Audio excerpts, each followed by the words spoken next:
Hello, welcome to another episode of A Year of Brian Eno. If you're curious about the format for this series, I suggest you check out week zero, the week zero episode, where I go through the format and the sorts of things I'm going to be talking about. But it all revolves around me spending a year going through day by day Brian Eno's diary from 1995, called A Year of Swollen Appendices. So this week, which covers the days from the 22nd of January to the 28th of January, I'm going to talk about some of the things that I ended up researching, listening to, reading about as a result of reading entries in the diary for that week. So there were three things that geographically are very closely related, actually. In the course of this week in his diary, he mentions the Royal College of Art, the Royal College of Music, and the Victoria and Albert Museum. So for the Royal College of Art, I believe at that point he is a visiting professor at the Royal College of Art. Also, with respect to the Royal College of Music, I think he's being invited to become a visiting professor there. So it's going to be interesting in the course of 95, which the diary covers, as to how that pans out. And then the Victoria and Albert Museum gets mentioned in reference to a visit in the evening that he does. And he gets an opportunity to wander around there and look at a lot of stuff that isn't being exhibited. So because anybody that knows a little bit about museums will know that, you know, what you see is a tiny proportion of what the museum has available. Now, just to orientate yourself geographically in terms of where these three places are, because they're actually very close together, and I think these visits were the visit to the RCA was on one day and the Victoria and Albert on another. The reference to the Royal College of Music was just as a result of a letter, I think. I don't know if there's any mention in there of him physically visiting that week. But you can see up here we have Paddington Station. This actually has a very fast express link to Heathrow. That's why when we're staying in London towards the end of a trip to the UK, we will tend to end up here because it's really easy to get over to Heathrow Airport. On the day we go back, we got Victoria down here, and here's Hyde Park. So the Royal College of Music, I'm going to zoom in this in a moment so you can see the Royal College of Art and the Victoria and Albert are all around this area here. And you've got the Royal Albert Hall, of course. And then we've got some other museums down here. So let's just see what's in this area, because if you've used Google Maps as much as I do, you know it's not really till you zoom into a certain level that everything starts to pop. So here's the Royal Albert Hall. Up here was Hyde Park. So obviously Paddington Station's in this direction over the other side of Hyde Park. So you can see now a bit easier. There's the Royal College of Music with its lovely front there. Then we've got there's the Royal College of Art over there. And Imperial College. We've got the Science Museum here,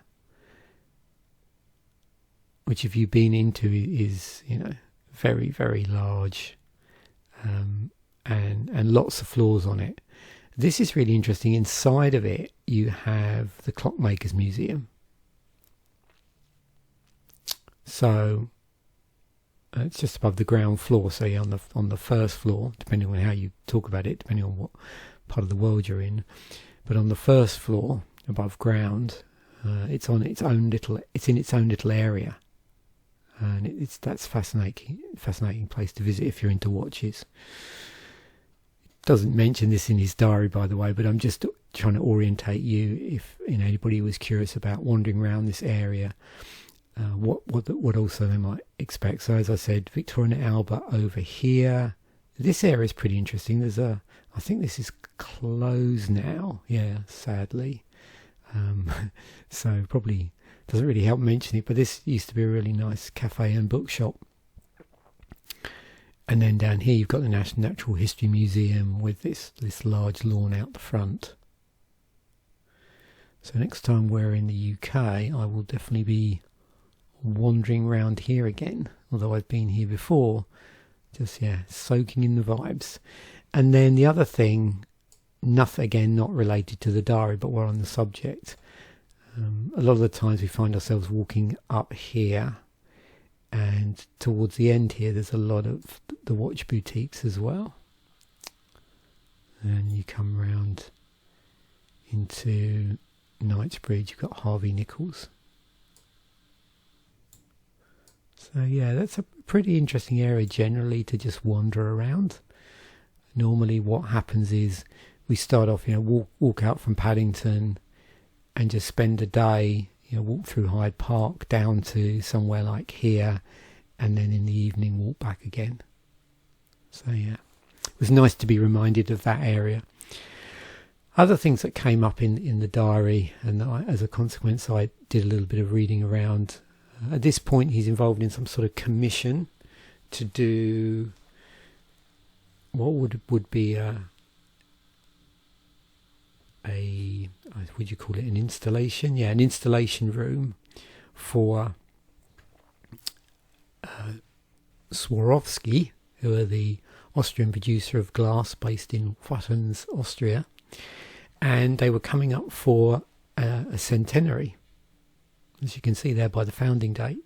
So they were looking to have this museum showroom specifically for the centenary, and Andre Heller, whose name will come up in a moment in another form, had been commissioned to design that, and he'd asked Eno to make an installation room. So there's some stuff about that to do with projections and various other things.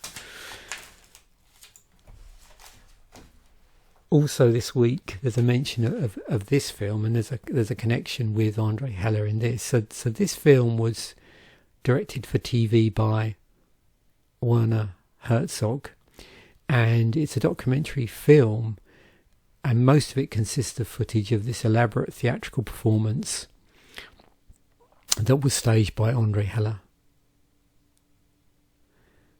So I wasn't, I knew nothing about this film, and it was interesting just to read this brief description on Wikipedia. I don't know how easy this is to track down on YouTube.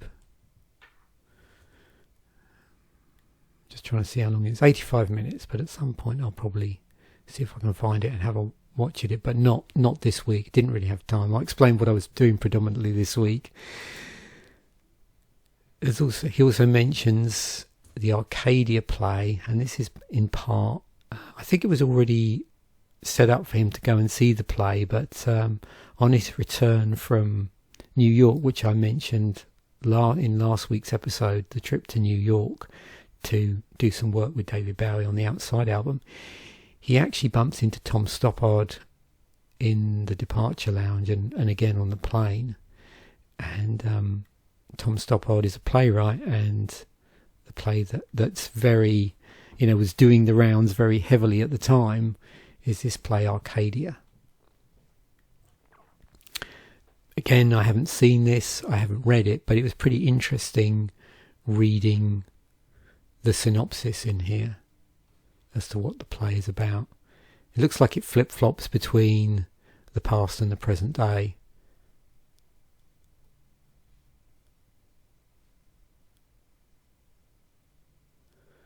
The Royal Institution of Great Britain named it one of the best science-related works ever written. So yeah, pretty deep play. It looks interesting at one point. Hopefully I'll get a chance to see it, or if there's been films made of it, or they filmed the play, it would be a pretty interesting play to check out. I'd be particularly interested to see how they handle the jumping between the present when the play is set and the past, and because sometimes that can get a little bit confusing. I mean, obviously it makes it easy, I suppose, with the era, because of course I suppose they're dressed quite differently. But there's been a couple of instances with films where it sort of jumps around on a timeline, and there's that moment where you get lost. But hopefully in this play, it's handled a lot better. I'd be interested in if anybody's seen or read this play that's watching this video. If you want to comment in the section how you found the play. Like I said, I'm very much very naive in terms of knowledge about this play, so I'll be curious as to what people's experience are of seeing it. I like this one. I've come across this before, this thing, where Thomasina asks why jam mixed in rice pudding can never be unstirred, which leads her to the topic of determinism and to a beginning theory about chaotic shapes in nature. Now, in terms of other things that are going on in 1995 outside of the diary, this was a pretty major event. So on January 25th, there was this Norwegian rocket incident where a rocket launched from a space exploration centre at Andøya, Norway, is briefly interpreted by the Russians as an incoming attack. As always, I'll have the links to all of this in the description, so you can read a bit more about that if you're curious. There's quite a few things that appear to be happening on the BBC around this time. I wasn't watching EastEnders at the time, but there was a debut of a certain character, Tiffany Raymond. Well, actually, I should be really doing... This is the week, isn't it? 22nd to the 28th, yeah. So I have no recollection. I mean, I know it got I'd mentioned that they were rebranding the BBC World Service, and I did used to listen to this on and off. I know my dad always listens to it, still does, I think, in the mornings. And then Dangerfield again. At this point, I think 1990, I wasn't watching a lot of drama on TV. I'm not quite sure what I was doing actually. I think I was listening to an awful lot of music, and I probably would have been just starting my postgraduate studies in computer and manufacturing. So I was busy doing and actually that makes a lot of sense. Every evening was spent studying, so I didn't watch any TV at all during that period. I just listened to music. I think the only thing I watched, and I can't remember when that was out, and maybe it will come up, was Babylon 5, and that might have been a little bit later, but I'm sure if it was this year, we'll see it come up and get mentioned. Film wise, I have no recollection of this at the time. I was aware of it after the fact. Highlander 3, The Sorcerer. I saw the first two films on video. I didn't watch them at the cinema, but I've never seen this one, and that's the only one that was released this week that I have any knowledge at all of. I don't know this film at all. I've jumped in here actually to Octopus. So music that week that was being released, we've got Behind Closed Doors by Thunder. I've actually seen Thunder live, but later in their career. They became a very popular support band to bigger rock bands. I think I may have even seen them 3 times now, and each time as support to like a multi-bill lineup. I think they played at one of those like Monsters of Rock that sort of toured the UK and ended up playing in Brighton for a number of years. And I'm pretty sure I've seen them once there, and then once on a 3 on the bill line up at the Brighton Centre as well, and then one more time somewhere else. So they're a cool band to check out if you haven't checked them out. If you like that sort of slightly poppy hard rock that they used to occasionally get into the UK singles charts. Certainly this got into number 5 on the UK album charts, and they'd been kicking around since the 80s. They had a big hit, I think, with a track called When Love Walks In, and also they did a cover of Give Me All Your Loving. And previously the band, most of the members of this band, I think, were in a band called Terraplane, which were around at the tail end of the new wave of British heavy metal, so they've been around a long time. Oh, there we go. Backstreet Symphony came out in 1990. So I'll include a link to this, and then you can go dive in through there. Swan's album The Great Annihilator came out, and Octopus. They're the ones we're seeing in a moment what I've added to my Spotify playlist, but they were the only ones from that period which I was really interested in. Didn't have a lot of interest in listening to this Van Halen album. I think I listened to a couple of tracks when it came out, didn't really like it that much. All 3 of these albums actually I haven't listened to properly yet, but I'm fairly familiar with this one, and I am familiar with the works of the other 2. I got on to listening to the Swans in around 98, one of their later albums. I think it was, Soundtracks for the Blind. 97. I think I bought Soundtracks for the Blind.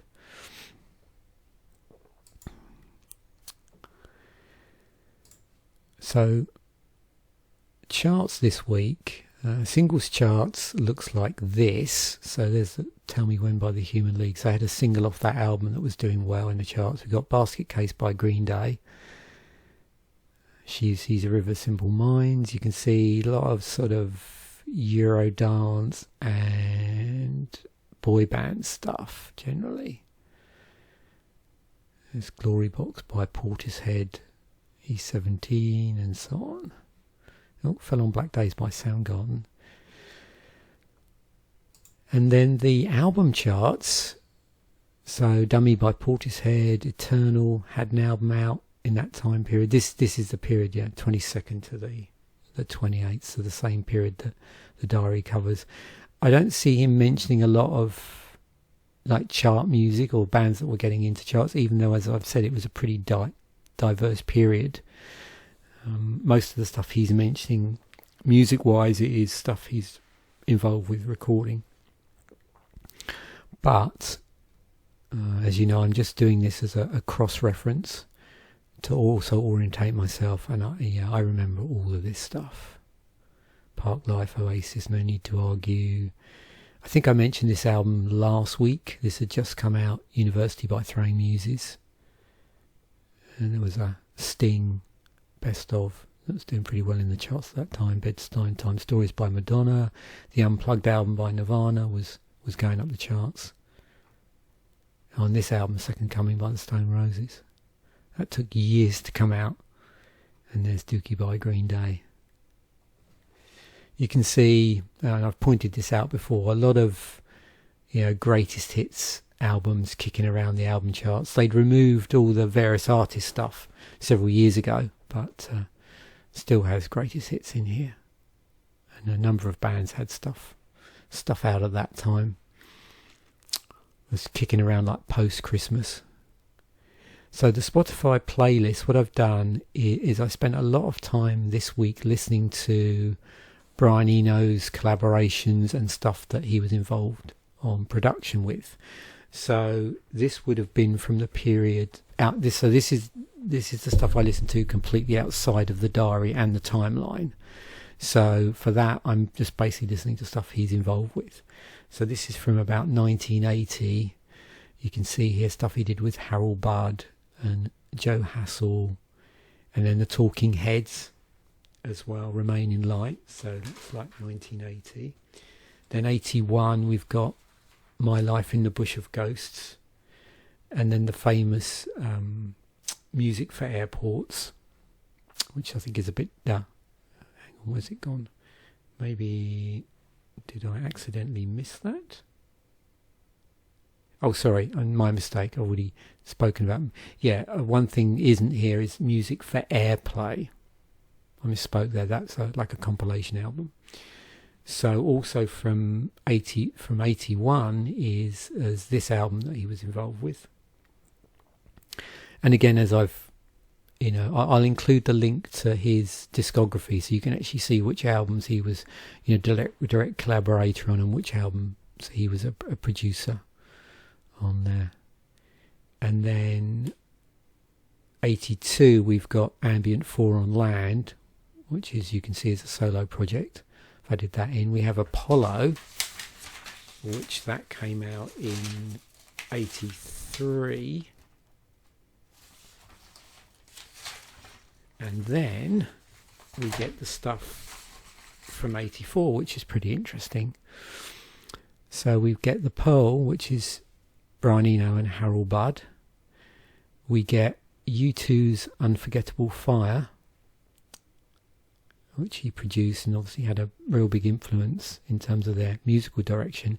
And then we get this, which is the album soundtrack to the original Dune. Now, most of this, and I've chosen to include the whole album, was done by Toto, which is really interesting when you listen to the music, and that's why I wanted to include it, because it's quite different to what you think Toto would sound like. But there is one track that him, along with Daniel Lanois, who was also involved with the U2 album, are involved on. And you can hear it is, these are quite different from what Toto usually produce, and this is quite different from this. I mean, it's in a similar style. It has a certain ambient soundtrack style, but it does stick out a little bit on the album. As much as it can for soundtrack stuff. Because as soon as it started playing, I was playing through the album. My ears. I thought, no, that sounds very Eno-like. So it was easy to spot it. That's what I suppose I'm trying to say.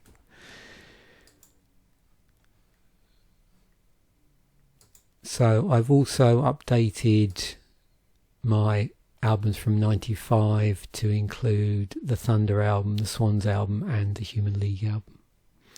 Not much updated on the YouTube playlists for the Brian Eno stuff. I just added in this, which is something I stumbled across in looking at the stuff he did outside of 95.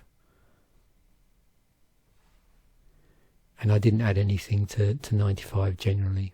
I haven't had a lot of need to do that.